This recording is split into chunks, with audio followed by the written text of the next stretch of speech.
பகவான் ஸ்ரீராமகிருஷ்ணரின் அமுத மொழிகள். ஸ்ரீராமகிருஷ்ணருக்கும் அவரது பக்தர்களுக்கும் இடையே நடைபெற்ற உரையாடல். குருதேவரை பற்றி மா தனக்குள் நினைத்து கொண்டார். குருதேவர் இரவு பகலாக ஹரி பிரேமையில் மூழ்கி இருக்கிறார்.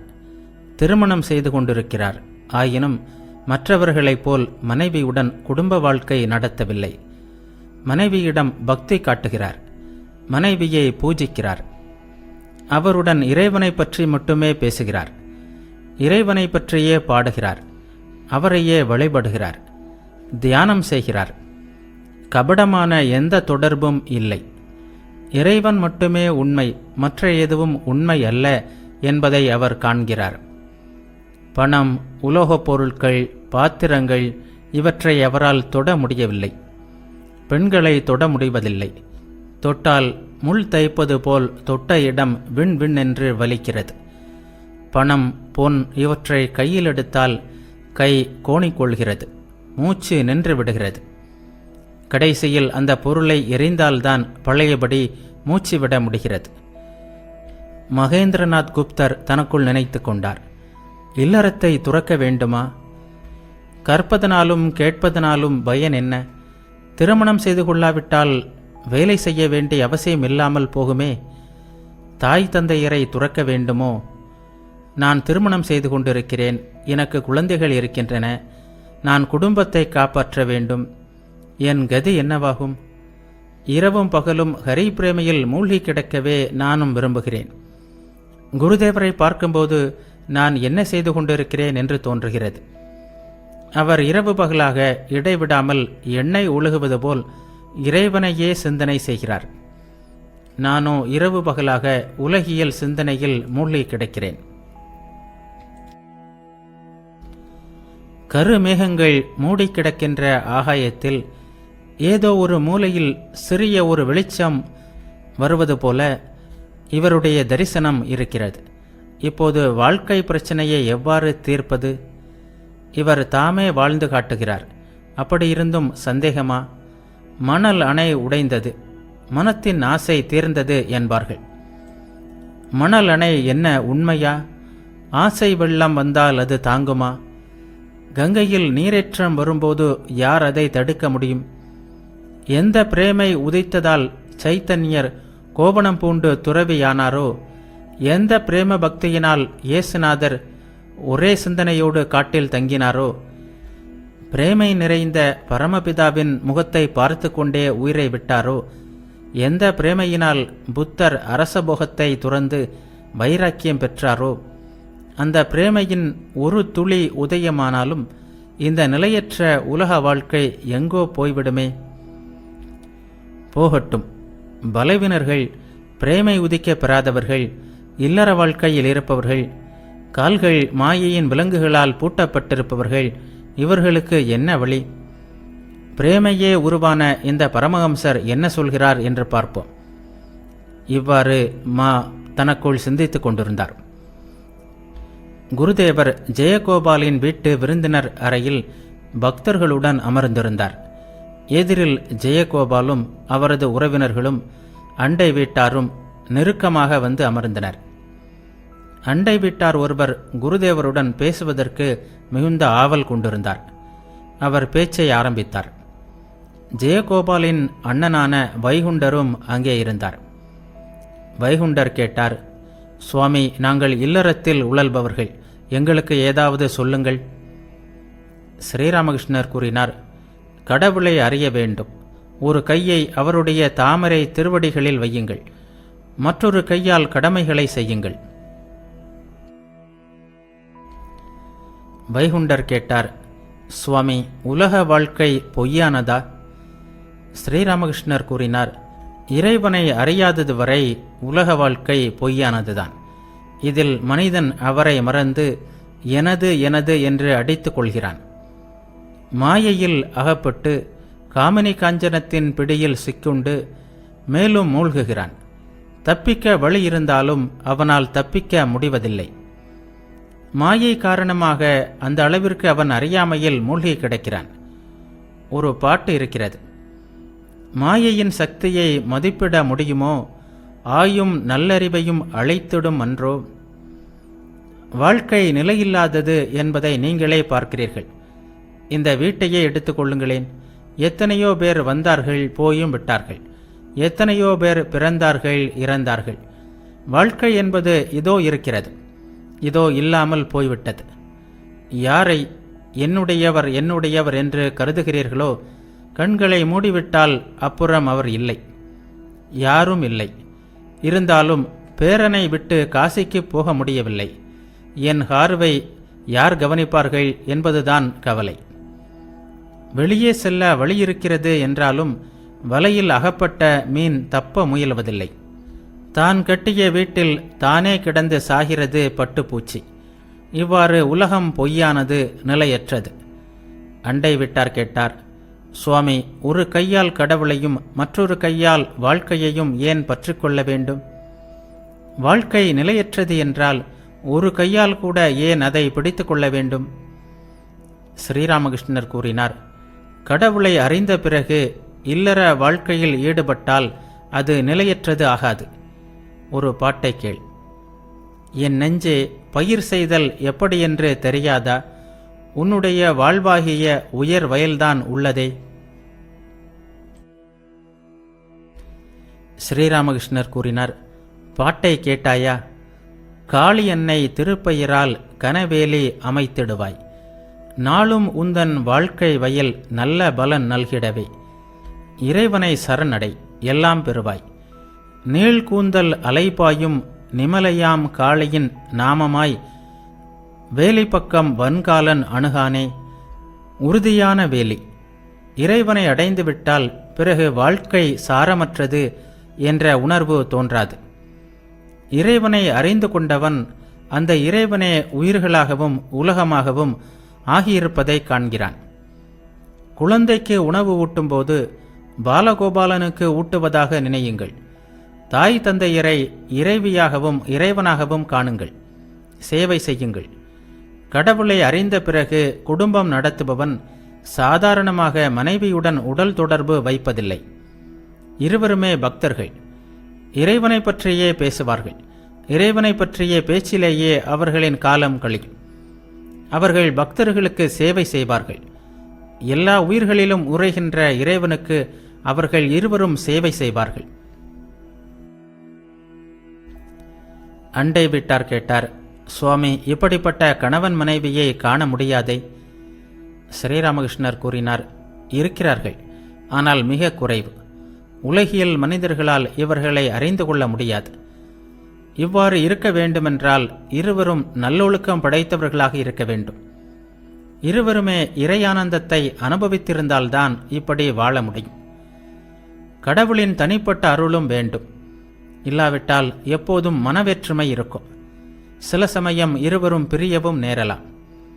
மனப்பொருத்தம் இல்லாவிட்டால் வாழ்க்கையே நரகமாகிவிடும்.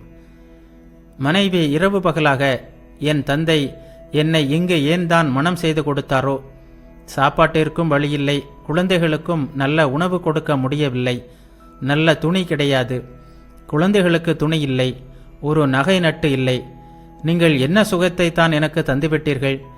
கண்களை மூடிக்கொண்டு ஈஸ்வரா ஈஸ்வரா என்று சொல்லிக் கொண்டிருக்கிறீர்களே, இத்தகைய பைத்தியக்காரத்தனத்தை எல்லாம் விட்டுவிடுங்கள் என்று புலம்புவாள். ஒரு பக்தர் கேட்டார், ஆம் சுவாமி, இப்படிப்பட்ட பிரச்சனைகள் எல்லாம் இருக்கின்றன.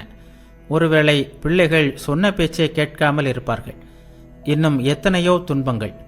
அப்படியானால் வழிதான் என்ன சுவாமி?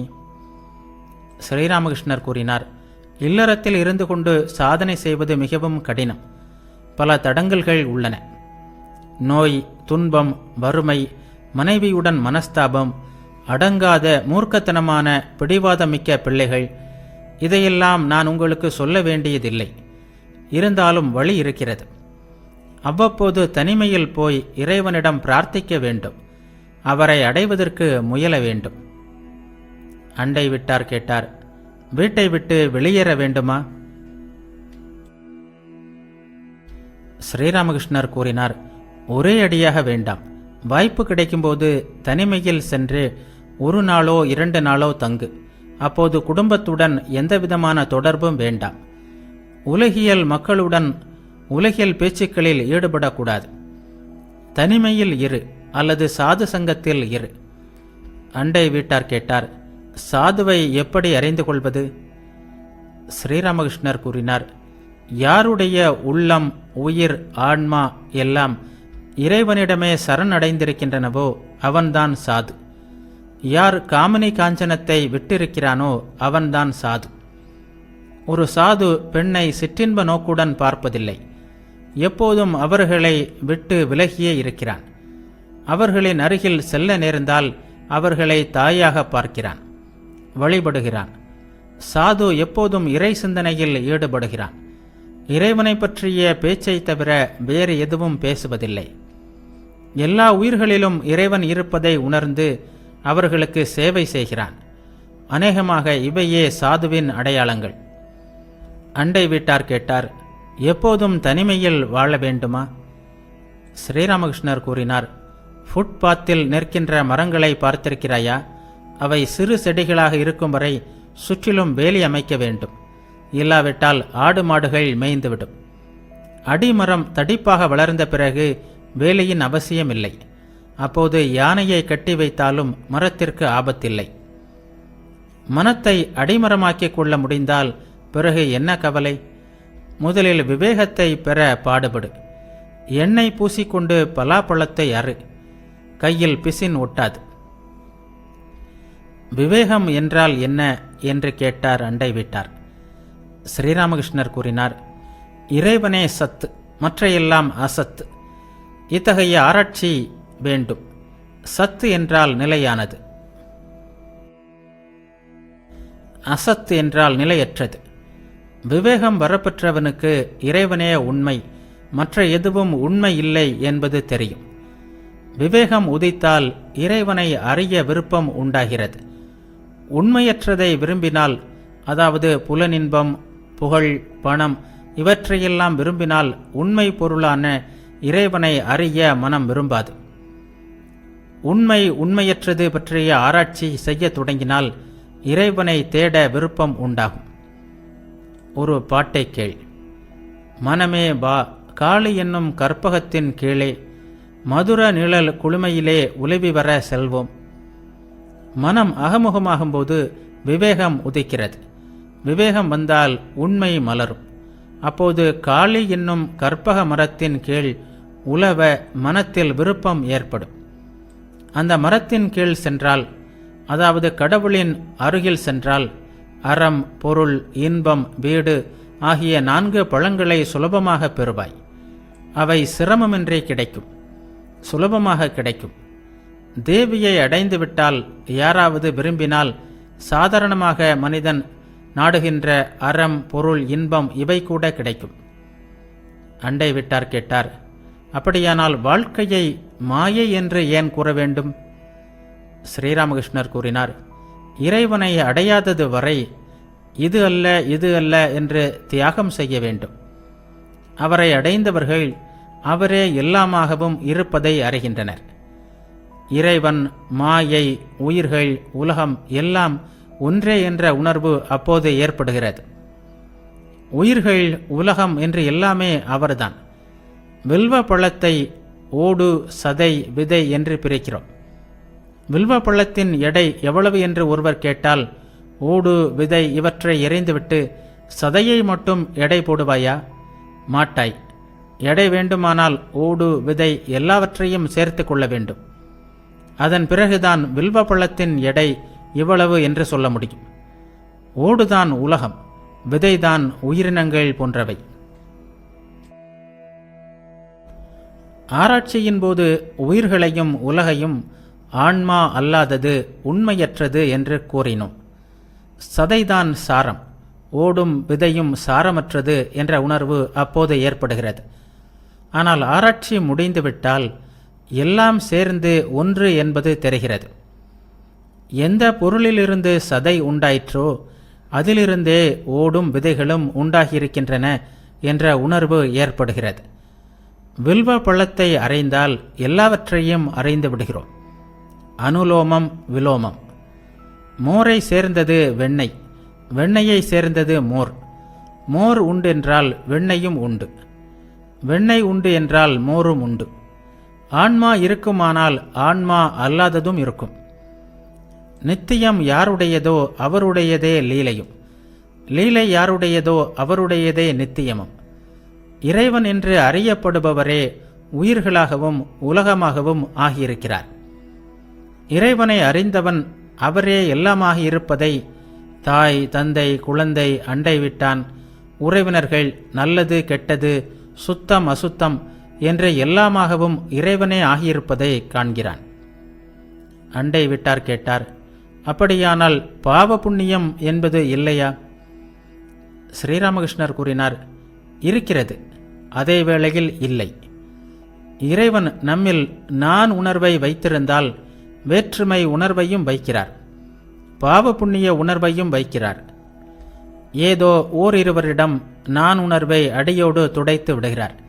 இவர்கள் பாவ புண்ணியம், நல்லது கெட்டது இவற்றை கடந்து செல்கிறார்கள். இறைக்காட்சி கிடைக்காதது வரை வேற்றுமை உணர்வு, நல்லது கெட்டது என்ற உணர்வு இவை இருந்தே தீரும்.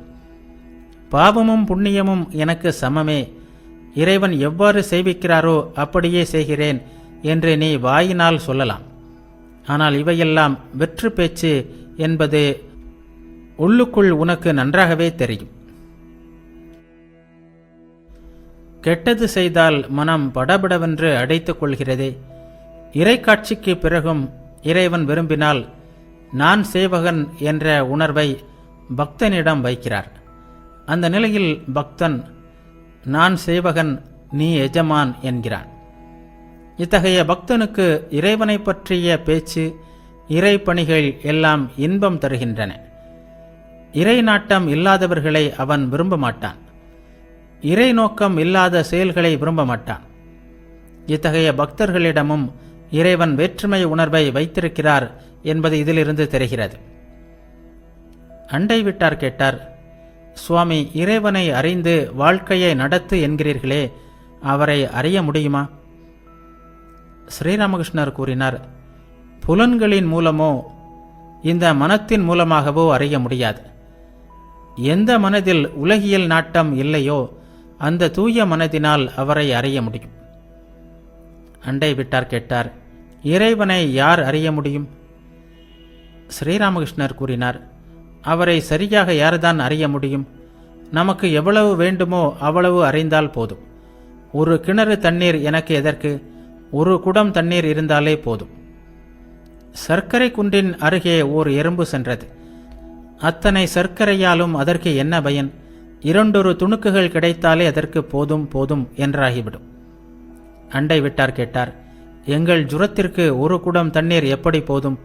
இறைவனை முற்ற முழுக்க அறிந்துவிட வேண்டும் என்றல்லவா தோன்றுகிறது? ஸ்ரீராமகிருஷ்ணர் கூறினார், உண்மைதான், ஆனால் ஜுரத்திற்கு மருந்து இருக்கிறதே. என்ன மருந்து சுவாமி என்று கேட்டார் அண்டை வீட்டார்.